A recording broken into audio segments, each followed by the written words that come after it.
السلام عليكم، كي دايرين؟ لاباس؟ كنتمنى تكونوا كلكم بخير وعلى خير وانتم كتشوفوا هذا الفيديو. مرحبا بكم معايا فيديو جديد على قناه ام ياسين. وجدت 3 الانواع المعجنات بعجينه وحده، مقادير بسيطه واقتصاديه، كيجيو غزالين ومفشفشين.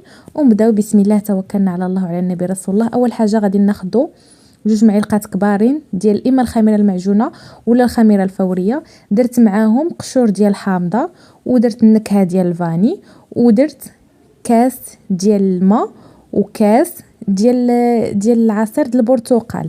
هاد الكاس تقريبا فيه من 160 حتى 180 مليلتر. ومن بعد درت 4 المعالق ديال السكر وخلطت هذوك المكونات كاملين.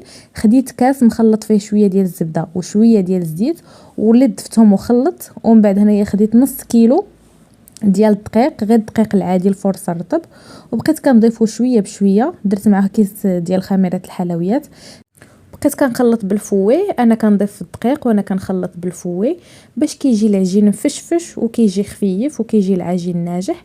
من بعد منين كيبدا يقصح لينا العجين كنحيدو الفوي وكنبقاو كنجمعو بيدينا حتى كنكملو هذاك الكميه ديال الدقيق اللي عندنا. كيكون القوام ديالو ما ثقيل ما خفيف، ما بين وبين. المهم ما تكونش العجينه كتلصق لينا في اليدين. منين كنجمعوا العجين كنساليو داك الدقيق، ضفت انا عليه شويه ديال النافع وشويه ديال الزنجلان. وانتم ديروا اللي متوفر عندكم في الدار، تقدروا ديروا مثلا حبه حلاوه، ديروا السانوج، اي نوع ديال الحبوب عندكم. صافي من بعد درت ليه واحد دليكه خفيفه، غير شويه د الكتون، ودرت عليه شويه ديال الزيت وغطيته بلاستيكه وغطيته بمنديل وخليته تيخمر ويتضاعف الحجم ديالو. خليوه في بلاصه دافيه. من بعد منين خمر ليا وتضاعف الحجم، انا هنايا غادي نشكل على شكل كويرات صغيورين باش غادي نصيب قريشلات صغيورين. الا عندكم الميزان غادي ديروا 30 غرام في الوحده، ما عندكمش الميزان يعينكم ميزانكم. درتهم في داك اللاطه، دهنتها بشويه ديال الزيت ولا فرشوا لها ورق الطبخ وفرقوهم حيت راهم كيتنفخوا كيتلاصقوا في الفران. انا هنا دهنت اللاطه بشويه ديال الزيت، نتوما اما دهنوها بالزيت ولا فرشوا لها ورق الطبخ. ومن بعد غادي ندهنهم بصفار البيض مخلط مع شويه ديال قهوه سريعه الذوبان ولا شويه ديال بودر كاكاو. غادي نخليهم يختمروا المره الثانيه تيتنفخوا، عاد ندخلهم الفران يطيبوا على 200 درجه. غنشعلوا عليهم من الفوق ومن التحت حتى يطيبوا ويتحمروا لينا وعاد نخرجوهم. هذا الشكل الثاني تشكلته حتى هو كويرات وطلقته هكا على شكل مستطيل كيف موضح في الفيديو.